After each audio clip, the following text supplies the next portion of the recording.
मैं सरकार की ओर से दायित्व लेकर कर रहा हूँ, किसी को हम स्पेयर नहीं करेंगे। वो कितना भी बड़ा व्यक्ति हो, सीबीएसई के अंदर हो, सीबीएसई के बाहर हो या सरकार के अंदर हो, हम सारे व्यक्तियों को हम सब अकाउंटेबल है।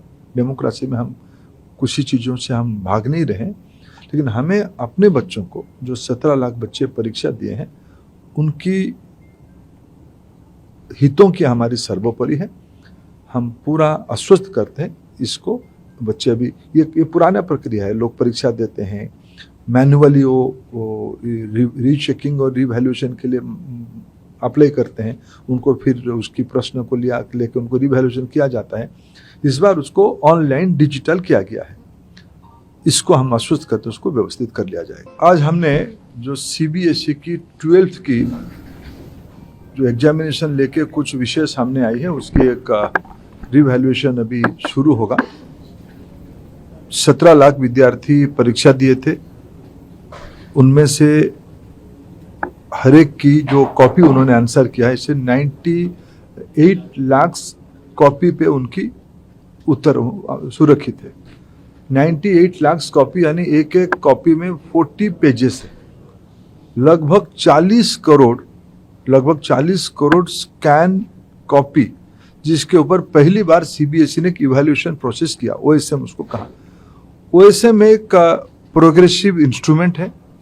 भारत में अनेक यूनिवर्सिटी, अनेक इंस्टीट्यूशन और दुनिया की अनेक इंस्टीट्यूशंस ओएसएम की ओर बढ़ रहे हैं। धीरे धीरे ये स्टूडेंट सेंट्रिक है, फॉर स्टूडेंट है। बच्चों को ट्रांसपेरेंटली अपने मार्क के बारे में जानकारी मिले, उनको ट्रांसपेरेंटली स्कैन कॉपी के माध्यम से उनकी आंसर शीट उनके हाथ में आए, उनकी जिज्ञासा, उनके मन में जो प्रश्न है और उसमें कम मिला है या ज़्यादा मिला है, वो कुछ छूट गया है, ये सारा विषय की जानकारी देने का ये ओएसएम की व्यवस्था है। पहली बार देश में सीबीएसई ने इसको प्रयोग किया। उसमें कुछ विसंगति ध्यान में आ रही है, इसको मैं दायित्व लेता हूँ। उसको ऐसे ठीक करा जाएगा, उसके उपाय निकाला जाएगा। उस काम पे हम सब लोग जुटे हैं। हम एक भी विद्यार्थी की अनआंसर्ड क्वारी को, कोई उनकी मन की जिज्ञासा को हम असमाधित नहीं छोड़ेंगे।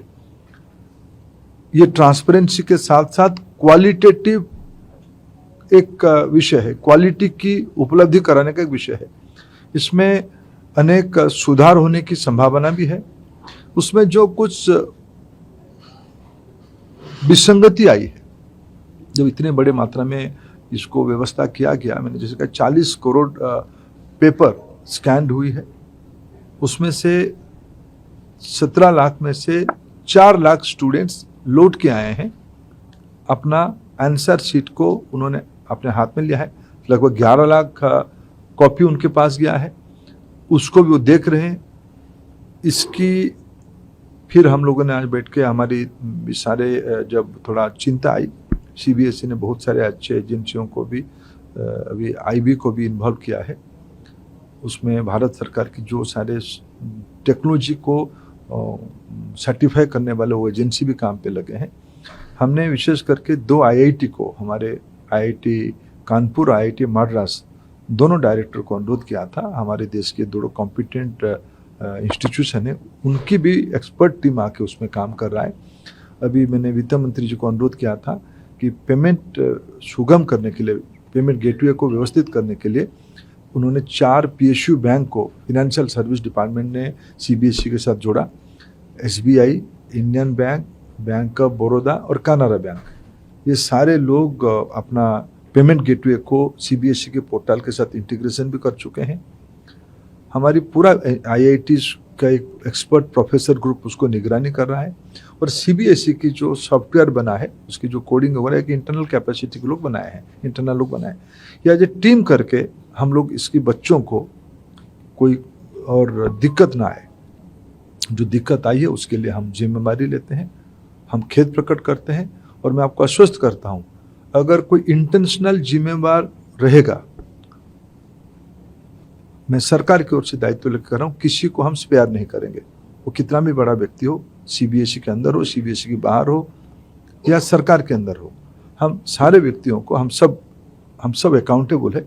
डेमोक्रेसी में हम कुछ ही चीज़ों से हम भाग नहीं रहे, लेकिन हमें अपने बच्चों को, जो 17 लाख बच्चे परीक्षा दिए हैं, उनकी हितों की हमारी सर्वोपरि है। हम पूरा आश्वस्त करते हैं इसको। बच्चे अभी ये पुराना प्रक्रिया है, लोग परीक्षा देते हैं मैन्युअली, वो रीचेकिंग और रिवैल्यूएशन के लिए अप्लाई करते हैं, उनको फिर उसकी प्रश्न को लेकर उनको रिवैल्यूएशन किया जाता है। इस बार उसको ऑनलाइन डिजिटल किया गया है। इसको हम आश्वस्त करते हैं, उसको व्यवस्थित कर लिया जाएगा। ठीक। अच्छा सर, जिस कंपनी को कॉन्ट्रैक्ट दिया गया था डिजिटल इवैल्यूएशन के लिए, राहुल गांधी लगातार कह रहे हैं कि वो नियम और प्रक्रिया को दरकिनार करके कॉन्ट्रैक्ट दिया गया और वो न्यायिक जांच और एसआईटी के गठन की भी मांग कर रहे थे। देखिए, इसके बारे में कल सीबीएसई ने अपने जिम्मेवारी के साथ अपना उत्तर दिया है। भारत सरकार की जो प्रोक्योरमेंट पॉलिसी है उसी के तहत उन्होंने किया है। उसके ऊपर मैं आश्वस्त करता हूं, अगर ऐसे कुछ गड़बड़ी हुई होगी तो किसी को हम स्पेयर नहीं करेंगे। लेकिन बात रहा राहुल गांधी जी की। राहुल गांधी जी एक अलग मानसिकता में पहुंच चुके हैं। निरंतर चुनाव हारने के कारण वो फ्रस्ट्रेशन में जा चुके हैं। उन्होंने एसआईआर को विरोध किया है, उन्होंने ईवीएम को विरोध करते थे, उन्होंने डिजिटल इंडिया को विरोध किया। भारत की वैज्ञानिक प्रगति के साथ वो नहीं है। मैं जब खुद इस विसंगति का, इस अव्यवस्था का सरकार की ओर से दायित्व लेता हूं और उनको अनुरोध करता हूं, उनकी कोई भी बयान इस समय में, मैं पहले भी कभी कहा था कि ये राजनीति के समय नहीं है। राजनीति कर सकते हैं हम लोग। अभी इन बच्चों को, जो परीक्षार्थी बच्चों को, उनकी कोई मेंटल स्ट्रेस ना बढ़े, इससे बढ़ी हुई है, ना बढ़े। हम किसी की व्यवहार से, किसी के शब्दों में, ये हम सबको अपील करते हैं।